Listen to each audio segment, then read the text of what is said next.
আসসালামু আলাইকুম। পবিত্র আল কোরআনের আলোকে মহান আল্লাহ তাআলাকে ভয় করার তাৎপর্য ও গুরুত্ব বিষয়ক সিরিজের তৃতীয় তথা শেষ পর্ব। আমি পবিত্র আল কোরআনের রেফারেন্সে উল্লেখ করেছি যে আল্লাহ তাআলা কীভাবে আল্লাহকে ভয় করার কথা বলেছেন এবং সেই ভয় করার ফলে আপনার প্রাপ্তি কতটুকু হতে পারে তারও ধারণা আল্লাহ তাআলা দিয়েছেন। আমি একটি আয়াত উল্লেখ করছি, সূরা ইউসুফের একটি আয়াত, যেখানে আল্লাহ তাআলা এভাবে বলেছেন, আল্লাহর বন্ধুদের কোনো ভয় নেই। যারা আল্লাহ তাআলাকে ভয় করছে এবং ঈমান এনেছে তাদের জন্য এ দুনিয়ার জীবন এবং পরকালের জন্য রয়েছে নিশ্চিত সুসংবাদ।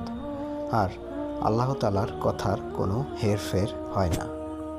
আপনি যদি স্বাভাবিক এবং সহজ সরলভাবে এই আয়াতটি নিয়ে চিন্তা করেন এবং অনুধাবন করার চেষ্টা করেন, বুঝতে পারবেন আল্লাহ তাআলা এখানে পরিপূর্ণ নিশ্চয়তা দিয়েছেন। এবং আপনি কি ভেবে দেখেছেন পৃথিবীতে কোনো বিষয়ে আপনাকে এরকম নিশ্চয়তা কেউ দিতে পারে যে বিষয়ে আপনি জানেন না? আসলে আল্লাহ তাআলা সকল ক্ষমতার মালিক, আমরা তার সৃষ্টি বা দাস। আমাদের সবচেয়ে বড় পরিচয় হচ্ছে এটি। এই পরিচয় উপলব্ধি করতে পারলেই আপনি প্রকৃতপক্ষে মুমিন হতে পারবেন। আর সেক্ষেত্রে আল্লাহ তাআলাকে ভয় করা অত্যন্ত গুরুত্বপূর্ণ। এবার প্রশ্ন আসে, আল্লাহকে ভয় করার অর্থ কি? আমি কি করব?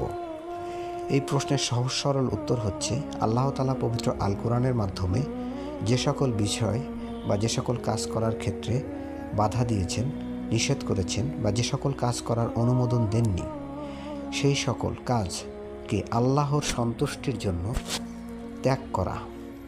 এবং সেই ক্ষেত্রে আপনার মন বা আপনার প্রবৃত্তি, আপনার ইচ্ছা কিংবা সেই সকল মানুষদের ইচ্ছা যারা আল্লাহকে প্রকৃতপক্ষে বিশ্বাস করে না, তাদের ইচ্ছার দাসত্ব বা তাদেরকে অনুসরণ না করে যখন আপনি অন্য সকল কাজ যা আল্লাহ তাআলা বলেছেন যা কল্যাণকর, সেই সকল কাজ আল্লাহর সন্তুষ্টির উদ্দেশ্যে সম্পন্ন করবেন, এটি আল্লাহ তাআলার প্রতি ভয়। দ্বিতীয় আরেকটি বিষয় হচ্ছে পরকালীন জীবনে জাহান্নামের যে ভয়াবহ আযাব, কিয়ামত দিবসের যে ভয়াবহতা আল্লাহ তাআলা প্রকাশ করেছেন আপনার সচেতনতার জন্য।